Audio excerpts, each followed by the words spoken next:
Greetings, wonderful U.S. history students. This is for Tuesday, March 31st. You'll see the World War II class log here. You'll notice that we are not going to start any curriculum today.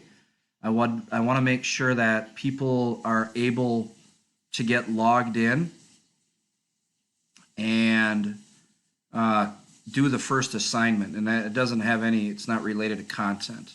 So if you go into the World War II unit folder, you'll find this World War II unit class log. And for today, the two things are to watch the U.S. History Schoology tutorial so you know how to navigate within the system.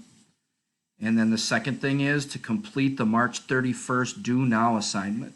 And that is only to sign up for a remind text from me and answer a couple questions about where you're at.